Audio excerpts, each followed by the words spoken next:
continuar a gente falando desse histórico, né? Então, como que desenvolve o abuso sexual da criança, da menina na família.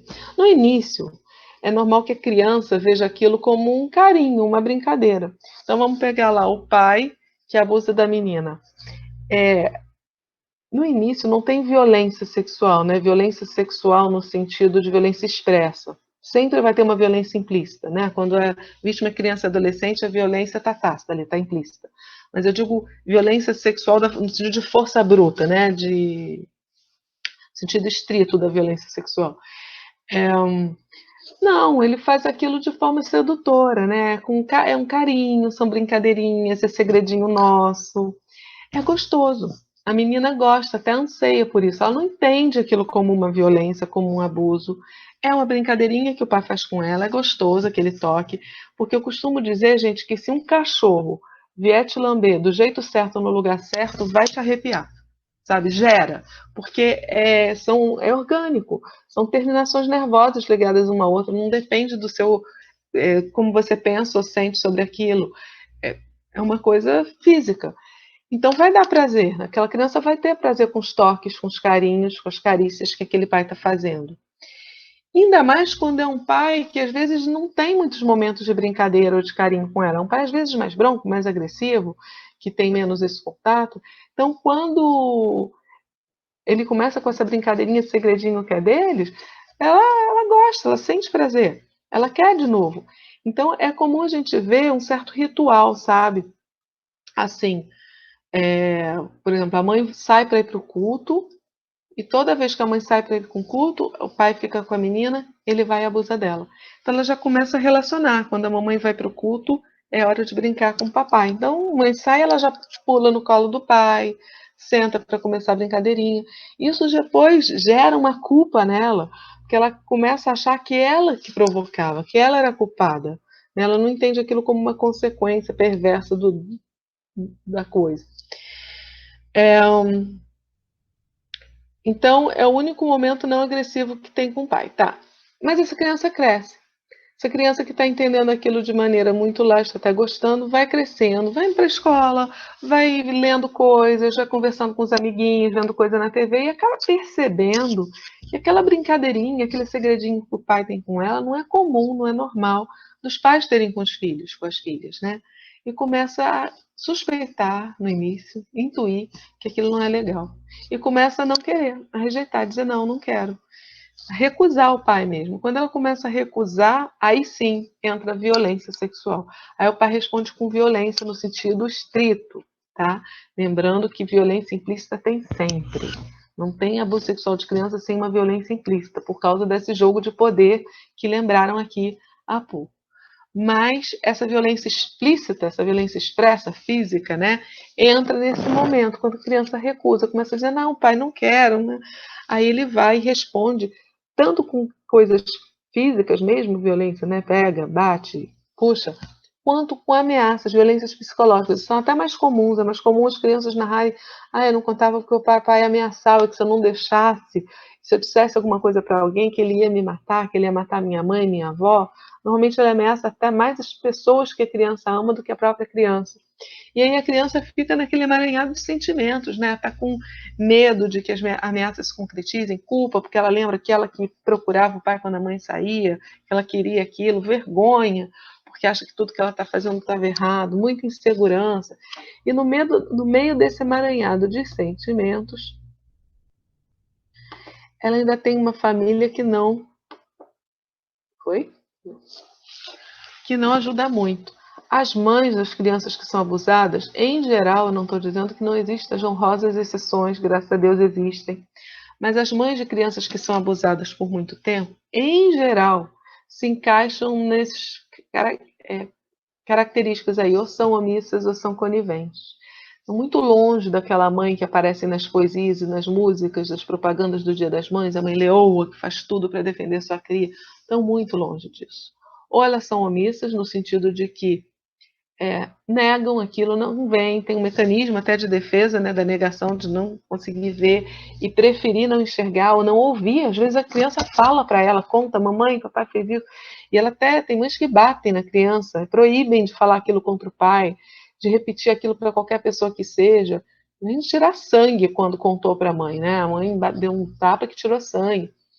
Então tem aquela mãe omissa que aí não faz nada e permite que o abuso continue acontecendo para se negar a ver aquilo por N questões, né? Aí a gente vai voltar às mesmas questões lá quando a gente fala de abuso sexual doméstico, abuso, violência doméstica contra a mulher, porque que a mulher se submete a isso. Tem muitas questões, mas normalmente são mulheres que dependem daqueles homens, e essa dependência não necessariamente financeira, acho que é mais fácil de lidar a dependência financeira, mas tem gente que depende para a identidade delas, sabe? O que, que elas são? São mulheres daqueles homens. Se isso acabar, se essa relação se vai o que elas são. Então tem toda uma construção em cima daquele perfil, daquela escolha, daquela relação, que justifica também a sua missão, inclusive enquanto mãe, permitindo não só a violência dele contra ela, mas também os abusos que ele pratica eventualmente contra um filho e uma filha. Então são mães coniventes. E outra espécie de mães são as mães coniventes, que é ainda pior, né? São aquelas mães que não só fingem que não vê, mas até ajudam. Eu lembro de uma mãe que ela se casou de novo, o novo marido era muito. Elas usam muito, alguns termos são muito comuns da gente ouvir. Uma que eles dizem, sobe o nervoso para a cabeça, né? Se fica muito tempo sem sexo, sobe o nervoso. Então, ele era muito nervoso, o marido dela, o novo, e ele só se acalmava quando ele fazia brincadeirinhas com a filha dela, no primeiro casamento. Só fazia ele se acalmar. E durante muito tempo ela foi uma mãe omissa, porque ela percebia isso, a menina ia deixando, o padrasto ia fazendo, ia ficando calmo, então para ela ficava tudo bem. Até que um dia essa menina arranjou um namorado na rua, cresceu, arranjou um namorado, e quando ela arranjou um namorado, ela quis ser fiel ao namorado, ela não quis mais brincadeirinhas com o padrasto. E aí, quando ela começou a dizer não com o padrasto, o que, que a mãe fez? Começou a dopar a menina. Ela botava um remedinho no jantar da menina toda noite. Ela ingeria junto com a refeição aquilo, ficava entorpecida, e o padrasto assim podia brincar, continuar brincando com ela, do jeito que quisesse. Então, essa mãe não foi só omissa, ela foi conivente, porque ela agiu de forma a propiciar aquele abuso, né? Tem diversas histórias de mães coniventes ou até mandantes que eu podia contar para vocês, mas eu acho que não é o caso aqui do concurso hoje. Qualquer dia a gente. Ah, mas tem essas mães também, acho que mandante, vou contar uma de mandante só para vocês entenderem. O que é uma mãe mandante? É mais que conivente. Teve uma vez, foi um dos primeiros casos que eu peguei assim que eu entrei no Ministério Público, eu era bem novinha lá.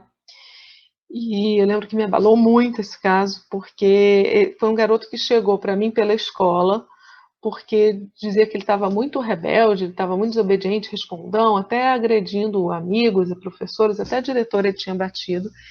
E aí eles estavam com a suspeita de que ele tivesse assim, porque ele estivesse presenciando agressões em casa. Então a suspeita era essa, que acontecesse algum tipo de violência familiar, que ele presenciasse ou sofresse, e aí por isso ele estivesse reproduzindo, né, esse comportamento na escola. E veio para o estudo psicológico o caso, e a primeira coisa, quando é criança, é chamar os pais, né, para conversar. Eu chamei o pai e a mãe, o pai nunca foi, mas a mãe foi. E a mãe me contou a história. Ela tinha 8 filhos. Na época, o mais velho, que era esse, tinha 12 anos. E o mais novinho tinha 4. Então era uma escadinha. Imagina, 8 filhos de 12 a 8, praticamente um por ano. Né? Não lembro se tinha algum gêmeo, mas enfim. E eles não tinham emprego. Eles viviam de catar papelão, latinha, era esse o dinheiro que sustentava de alguma forma aquela família. Eles viviam numa casa, se é que podia chamar assim, que eram 4 paredes, não tinha esgoto, não tinha banheiro, não tinha. Eram 4 paredes onde eles viviam ali amontoados. Quer dizer, era uma vida muito sofrida, né, e sofrível, eles tinham muitas dificuldades de toda a ordem, e eles tentavam fazer o possível para manter a família unida de todo jeito que puder, porque estava chegando no limite. Chegou uma hora que ela achou que ia ter que se desfazer dos filhos, porque não ia dar conta de mantê-los, né? E aí ela teve essa ideia, porque ela era muito fértil, sabe? Ela disse que usou todo que é tipo de método anticoncepcional e nada funcionava, era um filho atrás do outro, um filho atrás do outro. E aí ela teve a ideia. Um dia ela falou pro marido, já sei, porque ele era desse tipo que tinha que ter sexo todo dia, senão ficava nervoso. Já sei, você faz o seguinte, eu vou fazer a tabelinha, que é o método mais seguro que tem, né? Vou fazer a tabelinha. Nos dias que eu puder, a gente transa. Nos dias que eu não puder, você usa o menino. E aí, é, eu até pulei uma parte, né? Porque quando ela me contou da situação em que eles viviam, para mim estava muito. Estava claro que era isso. O menino devia estar revoltado com essa miséria que ele vivia, essa falta de condição digna de todo que é lado. Só que eu também pensei assim, são 8 crianças e só ele está dando problema. Aí eu perguntei para ela assim, mas vem cá, tem alguma coisa diferente com ele? Alguma uma coisa que difere ele dos irmãos? Aí ela respondeu, ele serve o pai. Quando ela falou ele serve o pai, num contexto que ela estava dentro do Ministério Público, sabendo o que aquilo significava, porque eu sempre explico, né, que não é clínica, ali a gente não está no consultório, que o sigilo ali é mitigado, né? Quando ela falou serve o pai, eu juro que eu pensei assim, ele deve levar suco de laranja e almoço para o pai onde ele estiver trabalhando, né? Mas perguntei, serve como? Aí que ela me contou essa história, né? Que eles eram muito férteis, né? Que ela teve essa ideia, usa o menino. E aí, desde então, o pai tinha começado a usar o filho. Nos dias que ela estava, todos os meses, nos dias em que ela estava impedida, de acordo com a tabelinha, ele usava o filho para se desafogar. E aí eu lembro que aquilo me chocou muito, porque foi logo no início de eu trabalhar com isso, e a gente, lógico, né, vocês sabem disso muito bem, a gente não pode ficar fazendo nada assim, porque a pessoa vai deixar de contar e não te interessa. Então você tem que ouvir aquilo com o ar mais blasé possível, como se ela estivesse dando que compra banana na feira. Aí eu falei assim, mas você achou essa uma boa ideia? Porque quanto tempo tem? Você achou essa uma boa ideia? E ela falou assim, doutora, foi uma excelente ideia, porque veja, eu pensei nisso há 4 anos. Não, ela não falou 4 anos. Desde que eu pensei nisso, eu não tive mais menino. Então, desde que eu estou fazendo isso, eu não tive mais menino. O que quer dizer que desde que o mais novo nasceu, 4 anos, aquele menino estava sendo abusado dos 8 aos 12 anos. E ela estava achando uma boa ideia, porque de alguma forma estava mantendo a família junta. A intenção dela era até nobre, gente. Era até nobre. Eu falei assim, mas poxa, ele tá com 12 anos, tá ficando um rapazinho. Ela falou assim, pois é, a gente tá pensando nisso, né? Vai começar a pegar mal pro meu marido. Tá na hora de passar pro mais novo. E aquele foi meu limite. Quando ela falou isso, eu encerrei por um momento. Falei, a gente se encontra outra hora, a gente continua a conversar, remarquei, porque realmente embrulhou muito o meu estômago na hora, eu não consegui. E fui direto na promotora, para contar o que eu tinha ouvido. E todas as crianças tiveram que ser, de alguma forma, retiradas dessa família e até essa família ser melhor trabalhada, porque estavam todas em risco. Ele ia abusar de todas, né? Ia passar para o mais novo, porque o problema era o marido ser visto diferente. Ela não via problema nenhum no menino estar sendo abusado. E aí, depois de conversar com ela, eu descobri que ela tinha sido uma criança abusada a vida toda. O pai tinha feito isso com ela. Então, ela tem uma coisa que a gente vai falar daqui a pouco, que é a naturalização, que é outro mecanismo de defesa. Se meu pai, que é a pessoa que tinha que me proteger, me cuidar, né, me amar, faz isso comigo, eu tenho das duas uma, ou eu piro, ou eu vou naturalizar, é normal. É normal do meu pai comigo, também é normal do meu pai para outra, né? Do vizinho para o filho dela, ou do meu marido para o meu filho, porque é o pai, é normal. Então, é tão natural que você pode contar no Ministério Público, sabe? Que, como se dissesse que comeu banana, comprou banana na feira, com a mesma naturalidade. Então, assim, esse é o exemplo de mãe mandante. Ela que teve a ideia foi dela, ela que ordenou. Então, a mãe geralmente é omissa ou conivente, ou, nesses casos, até mandante.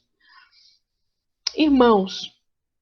Eu lembro de uma também conivente que ela contava que ela, quando as filhas vieram fazer queixa que o padrasto fazia certas coisas com ela, ela falou assim: doutora, que injusto. Olha, a senhora não conhece meu marido é de Jesus. De Jesus também tem um monte, muitos são de Jesus. Então ele é de Jesus. E ele fazia exame nela para ver se elas continuavam virgens, sabe? Mas ele botava elas deitadas, botava uma toalhinha assim no rosto para elas não ficarem envergonhadas, examinava o órgão genital e eu ficava até segurando a mãozinha. Eu segurava a mão das filhas para serem examinadas pelo padrasto, que não tinha nada da área de saúde, para ver se continuavam virgens. Era um cuidado, uma proteção que o padrasto fazia com elas, segundo essa mãe. Então você vê que existe, gente, tudo. E os irmãos também não formam uma rede de proteção para essa criança, porque em geral, a não ser quando eles também são abusados, porque tem pais que abusam de todos os filhos, mas tem aqueles que têm 8 filhos e abusam de um só. Então, quando é um pai que abusa de todos os filhos vão entender aquele abuso como abuso e vão ajudar, vão ficar do lado do irmão. E se não for assim, se para os outros ele for um pai amigo, protetor, participativo, pai maravilhoso, que brinca, que cuida, que traz presente, né? Só um ele abusa, a nossa tendência é não acreditar que nossos pais são capazes disso. Só pensar em você, né? Se um irmão seu, uma irmã, se agora que o seu pai, sua mãe abusou, abusava deles, a sua tendência, acredito, seja não acreditar, porque normalmente é isso que acontece. Então, os irmãos não são uma rede protetora normalmente para essa vítima. Eles até culpam ela por estar destruindo a família, a sua, se está fazendo o papai sair de casa, se fez ser preso, alguma coisa assim. Então, ficam contra a vítima. E ela se vê fechada num complô de silêncio, num muro de silêncio, num pacto de silêncio, tanto faz. Fechada, né? Não pode falar disso com ninguém. É proibido esse assunto. Ela é ameaçada se vazar, se falar disso com qualquer pessoa. Então ela tem muita dificuldade também de romper esse pacto, sair desse muro de silêncio. E quando faz, gente, ela faz aquilo escolhendo a pessoa. Normalmente não é alguém que é PhD em educação infantil, em sexualidade, é alguém que oferece algum tipo de suporte emocional para ela. Pode ser a professora da escola, muito comum. Alguém da família, uma madrinha, uma tia, a vizinha que cuida dela enquanto a mãe vai trabalhar. É alguém que a criança confie, que ela se sinta à vontade. E aí ela vai e conta para essa pessoa, do jeitinho dela, na hora que ela quer, o que acontece com ela, que abuso ela sofre. E aí a gente vai ter a responsabilidade dessa pessoa de confiança imensa, porque a vida da criança está ali nas mãos dela, a partir do momento em que a criança contou para ela aquilo que acontece. E aí ela tem duas opções. A primeira opção, infelizmente, muito comum, a gente vê isso acontecer muito, é a pessoa ouvir aquela narrativa da criança e pensar assim: o quê? Fulano de tal? Imagina, fulano de tal jamais faria isso. Ele é juiz, ele é professor universitário, ele é pastor ou padre, ele é, seja lá o que ele for, gente. Não tem profissão, não tem estado social, não tem cultural, não tem formação, não tem econômica, não tem nada que impeça de ser abusador. Tem abusador de todas as esferas, de todas as caras, não tem um perfil único, sabe? Tem uma tendência errada de acreditar que tem um perfil único. Não tem. Então, qualquer um pode ser abusador, não está escrito. Às vezes, as figuras mais inimagináveis, você jamais acreditaria, por tudo que falam, por tudo que pregam, e no fim, praticaram abuso. Então, a pessoa pode não acreditar, porque acha que aquela pessoa não pode fazer isso, ou pode achar que é um assunto de família, ainda mais quando é coisa de pai e filho, ou de, isso é um assunto de família, não vou me meter, não. E aí, não interfere, não faz nada. Quando a pessoa de confiança não faz nada, aquele abuso continua, né? Ela permite que ele vá se tornando cada vez mais grave, porque abuso nenhum começa com estupro. Os abusos é que nem namoro, vai crescendo. Começa com uma mão boba, começa com as brincadeirinhas sexualizadas, né? Até que chega nos finalmente. Então, quando ele sabe que aquilo está acontecendo, ele não faz nada, ele permite que isso se perpetue e se agrave, vai se tornando cada vez mais sério, né? O abusador cada vez mais legitimado pela não punição, porque ele está lá fazendo cada vez coisas maiores com aquela criança e nada está acontecendo com ele. É sinal de que ele pode, que ele tem o direito de fazer aquilo. A criança também fica com diversas consequências. Uma delas é a naturalização, que eu já falei, né? Que é quando você, por um mecanismo de defesa, fala assim: não é tão grave, é normal um pai fazer isso, ele me ama, isso é forma de amar, é naturalizar aquilo. Ou outras consequências, um abuso sexual verdadeiro ou falso, quando a criança acredita, né, que aí é outro papo lá nas alienações parentais, nas falsas memórias, mas sendo um abuso sexual verdadeiro ou falso, a criança que se vê abusada sexualmente, ela tem consequências muito comuns para um lado e para o outro. Dificuldade na área da sexualidade, né? Tanto faz, ou para muito ou para menos. Pode ter uma frigidez, uma impotência, pode ter uma compulsão sexual, pode ter inversão sexual, pode ter uma questão na área da afetividade, porque mais do que na área da sexualidade são aquelas pessoas que a pessoa mais tinha que confiar, sabe? Que tinha que estar te protegendo, que está abusando. Se ela não pode confiar no pai que abusa dela, na mãe que é omissa, que é conivente com aquilo, que não protege, em quem que ela pode confiar nessa vida? Então ela vai ter dificuldade de estabelecer laços afetivos de confiança com alguém, com qualquer pessoa. Não só de amorosos, mas até de amizade, sabe? Vai ter maior tendência para drogadição, para suicídio, para dificuldades escolares, embora não queira dizer que uma criança que seja uma excelente aluna não tenha nenhum desses problemas. O ser humano é complexo. O ser humano não é 1 mais 1 igual a 2. Às vezes, mesma causa dá efeitos diferentes, mas são coisas que a gente vê acontecendo nas pessoas que vivem isso. Então, tem ali diversas consequências negativas, né? Entre elas a naturalização, que é importante aqui para a gente, porque ela promove a perpetuação do abuso em outros casos. Quando você naturaliza para um, você naturaliza meio que para todos. E conta no Ministério Público que seu filho serve o pai. Segunda opção é a pessoa de confiança fazer alguma coisa com aquilo. É realmente vou denunciar, não pode continuar assim, vamos denunciar. E aí ele procura um órgão de proteção da criança e avisa. A gente pode avisar assim, olha, tal criança me disse isso, aquilo, aquilo outro. Eu não acredito nela, estou achando muito estranho, mas ela me disse, por favor, verifique. Pode dizer até dizendo que não sabe se é verdade, que desacredita, que acha fulano muito bom, que não consegue acreditar que ele faça isso. Pode até ser assim, mas procura alguém e diz que a criança está dizendo isso, para que isso seja investigado. Mais que tudo, para que aquela criança seja colocada em segurança, que a primeira medida é colocar a criança em segurança. É manter o abusador, o suposto abusador, longe dela, afastado, né? Supervisionar uma visita. E aí, quando ela fica em segurança, pode ser que o abusador seja punido, a gente vai ver que não é tão fácil, mas é uma chance do abusador ser punido, ou pelo menos ele ser processado, ter um alerta, né, um recado social de que, olha, a gente não aprova isso não, isso está errado. Isso que você está fazendo está errado. E viu, sociedade? Isso não é um exemplo para seguir. Isso está errado, não pode ser feito. Então você passa esse recado para o abusador e para a sociedade e você mostra para a criança que ela não teve culpa, porque é a primeira vez que ela vai conseguir se olhar como vítima. Alguém tem que dizer para ela, olha, você não é culpada. Você ia para o colo do seu pai quando sua mãe ia para o culto, mas você era só uma criança, você não sabia direito o que estava acontecendo. Se sentia prazer, e é normal que você sinta sem nenhum problema com isso. O errado era ele, era o adulto. Ele sabia o que estava fazendo. Ele que devia agir diferente. E ajudar ela a buscar um tratamento para que possa minimizar aquelas consequências todas que a gente falou.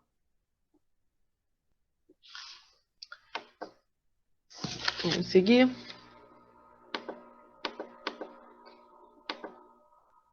Mas como eu disse para vocês, essa parte processual, essa parte de punir, não é tão fácil. Não é fácil porque tem algumas dificuldades processuais. A primeira delas é de prova. Todo mundo é inocente até que se prove o contrário. E provar o contrário, nesse caso, provar um abuso sexual infantil, é bem difícil. É bem delicado. Por quê? Porque é um crime que não deixa marca. Você leva uma criança dessa para fazer um exame de corpo de delito, em 99% dos casos, vai dar zero, vai dar que não tem nada. E o fato de não ter nada, de que não tem nada contrastado, não quer dizer que não teve o abuso. Quer dizer que esses abusos sexuais, principalmente esse sentido amplo que a gente falou, não deixam marcas mesmo. Para você conseguir marca, você tem que levar muito em cima da hora, tem que conseguir o sêmen ali dentro. Né? Até um abuso sexual anal, depois de um determinado tempo, ele deixa as marcas, apaga aquelas marcas. O abuso sexual oral não deixa marca nenhuma. Então, assim, não deixa marca. Nós temos que ligar com fone. Tá.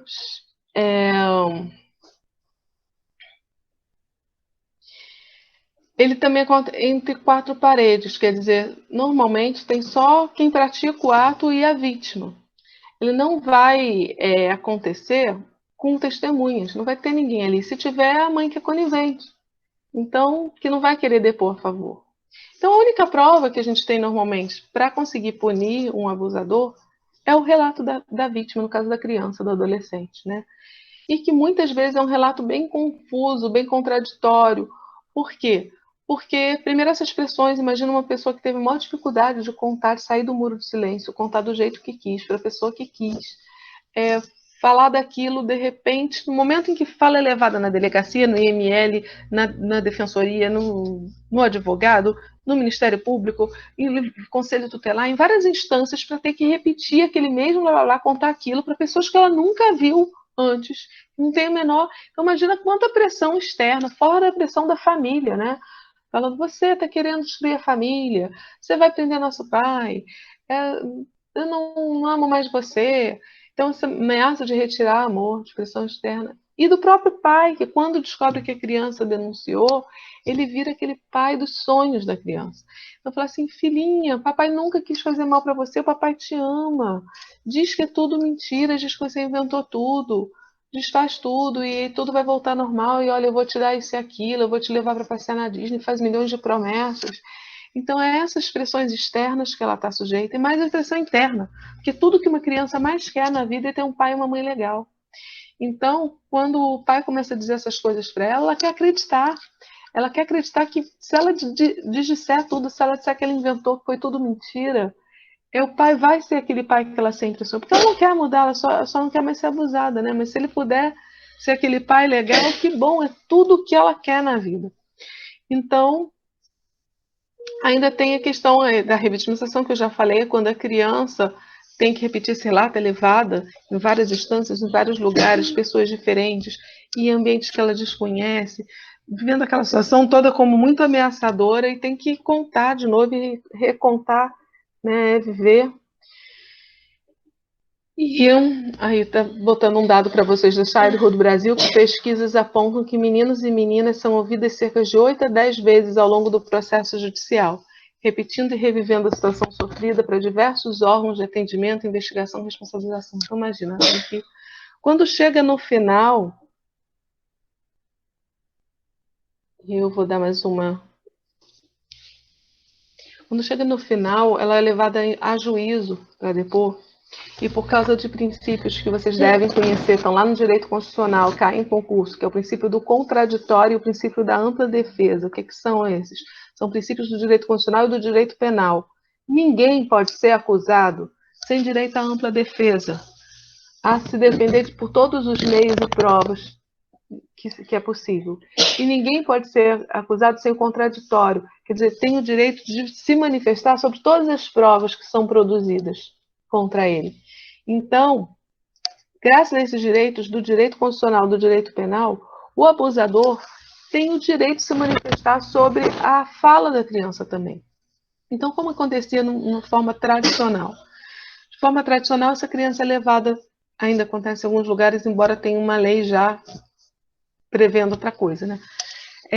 Em juízo, em frente ao juiz togado, está ali naquela coisa imponente, o juiz, o promotor oficial, na frente do pai abusador, porque ele tem o direito ao contraditório, tem o direito de ver a produção de prova, a mãe conivente, os advogados dele, e ele tem que repetir toda a história nesse contexto.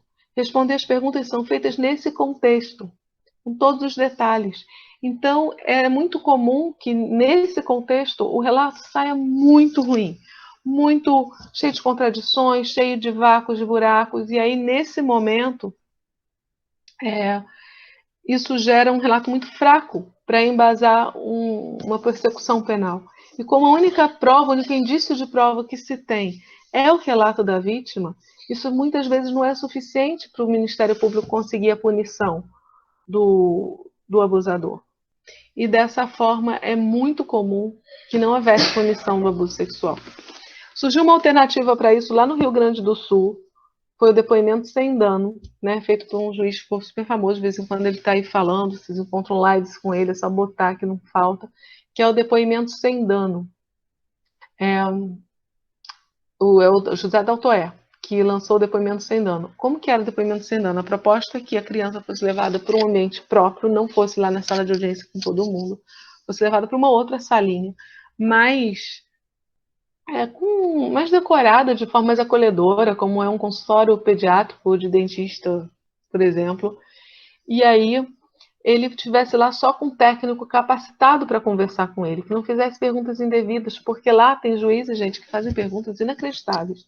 Teve uma vez que eu estava numa audiência que perguntava assim, Você gozou? Quando a criança disse que foi abusada pelo pai, você gozou? Como se isso fizesse alguma diferença para o contexto. Não faz a menor diferença. Então é só muito violento. Então, por mais que tenha, protesto, protesto, não precisa responder, e nesse caso ela nem teve mesmo que responder, mas ela ouviu a pergunta. O dano estava feito, o dano psicológico foi a realização da pergunta, não foi a resposta, né? Mas enfim. É, essa criança fica só com o técnico que é capacitado em entrevista investigativa, vai ter mais condições de lidar com ela. E nessa sala, ela é toda Big Brother. Tem um monte de filmadoras que vai estar reproduzindo o que está acontecendo ali para a sala de audiência, onde lá sim está o promotor, o juiz, o advogado, o réu, a mãe, todo mundo que estiver interessado, assistindo ao vivo e a cores, né, aquela entrevista, mas sem causar aquela pressão na criança. A criança sabe, eles estão lá, mas ainda assim é diferente, né, não está de cara para eles, está só com o pé, está mais acolhida, está mais tranquila.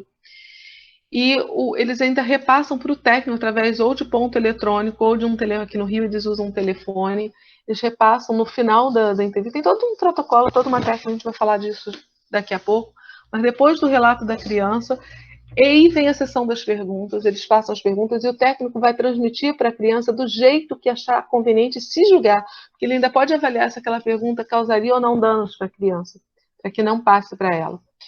Então, o resultado disso é que a criança precisava fazer só um depoimento, ela não precisava, cada vez que houvesse uma audiência, sabe? Cada vez que tivesse um recurso, era chamada de novo para falar tudo aquilo. Basta um depoimento dado ali em juízo. O relato fica muito mais claro, muito mais detalhado, porque é feito com técnica e ela está mais tranquila, não está aquela pressão toda. E conseguiu muito mais facilmente as punições a partir daí. Isso foi tanto sucesso, deu tão certo, que a CNJ fez recomendações para que fosse adotado em todo o Brasil, começaram a pipocar aqui e ali iniciativas em todos os TJs de técnicas semelhantes a depoimento sem dano, às vezes mudando o nome, mas enfim. E acabou virando uma lei, que é a lei da escuta protegida, que a gente vai ver daqui a pouco, quando a gente vai entrar agora em legislação.